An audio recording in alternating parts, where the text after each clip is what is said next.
নমস্কাৰ বন্ধু বান্ধৱীসকল আজি মোৰ থাম্বনেইলটো চাই গম পাইছে যে মুখ্যমন্ত্ৰীৰ বৃহৎ ঘোষণা ৰেশন কাৰ্ডৰ কি আছে ৰেশন কাৰ্ডৰ সুবিধা 7টা তো ৰেশন কাৰ্ড হৈছে প্ৰতিটো পৰিয়ালৰ জীৱনৰ ৰক্ষা কৱচ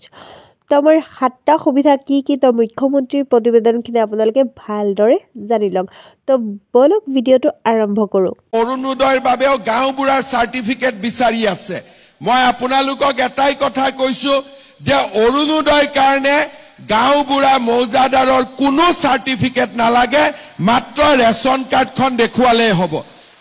কোনোবা জাগাত সাৰ্টিফিকেটৰ নামত 30 টকা লয় 50 টকা লয় 100 টকা লয় এইবিলাক মই ভাল নাপাওঁ আৰু সেই কাৰণে আজিৰ সভাতে মই কৈ দিছো যে ৰেশন কাৰ্ড থাকিলে কোনো গাঁওবুঢ়াৰ আমাক সাৰ্টিফিকেট নালাগে কোনো মৌজাদাৰৰ আমাক ইনকাম সাৰ্টিফিকেট নালাগে মই চিন্তা কৰি আছো যে ৰেশন কাৰ্ডৰ লগত কিমান লাভ হল এটা কৈ চিন্তা কৰক প্ৰথম ৰেশন কাৰ্ড পালো তাৰ মানে 5 কেজি চাউল বিনামূলীয়া পালো ৰেশন কাৰ্ড পালো অৰুণোদয় পোৱাৰ বাবে যোগ্য হলো তৃতীয়তে ৰেশন কাৰ্ড পালো বেমাৰ আজাৰ হলে 5 লাখ টকা লৈকে ট্ৰিটমেন্ট হল ৰেশন কাৰ্ড পালো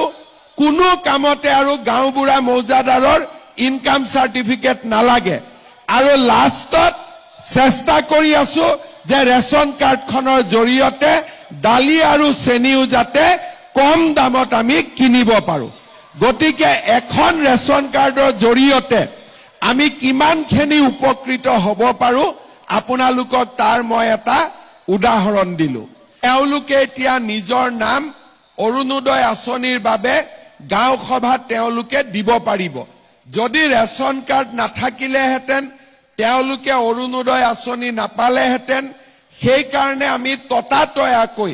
যিসকলৰ ৰেশন কাৰ্ড নাই তেওঁলোকক আমি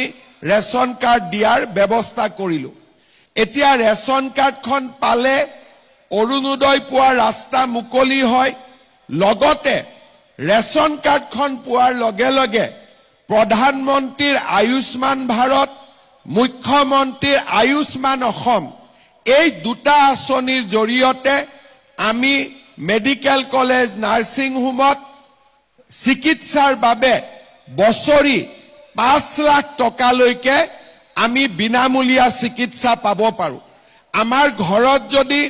আয়ুষ্মান ভাৰতৰ কাৰ্ডখন নাই তথাপিতো হস্পিটালত যদি আমি ৰেশন কাৰ্ডখন দেখুৱাও ৰেশন কাৰ্ডখন দেখুৱালে বছৰি 5 লাখ টকালৈকে আমি বিনামূলীয়া চিকিৎসা এটা পৰিয়ালে আমি লাভ কৰিব পাৰিম তাৰ মানে আপোনালোকে চিন্তা কৰক যে আজি আমি অসমত 2 কোটি 50 লাখ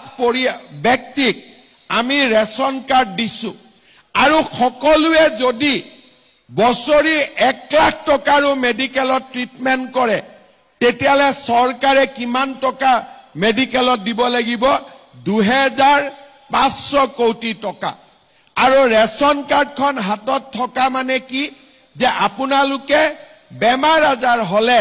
5 লাখ টকালৈকে চিন্তা কৰিব নালাগে আগতে ৰেশন কাৰ্ডত অকল আমি চাউল পাইছিলো কিন্তু এতিয়া আমি ৰেশন কাৰ্ডত অৰুণোদয় পালো আৰু আমি ৰেশন কাৰ্ডখন দেখুৱালে আমি মেডিকেলত 5 লাখ টকালৈকে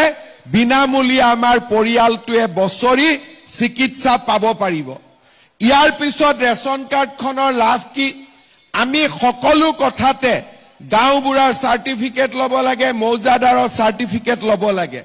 কিন্তু ৰেশন কাৰ্ডখন হাতত থকা মানে এইটো প্ৰমাণ হয় যে মোৰ বাৰ্ষিক উপাৰ্জন 4 লাখ টকাতকৈ কম এতিয়া বহুত মানুহে অৰুণোদয়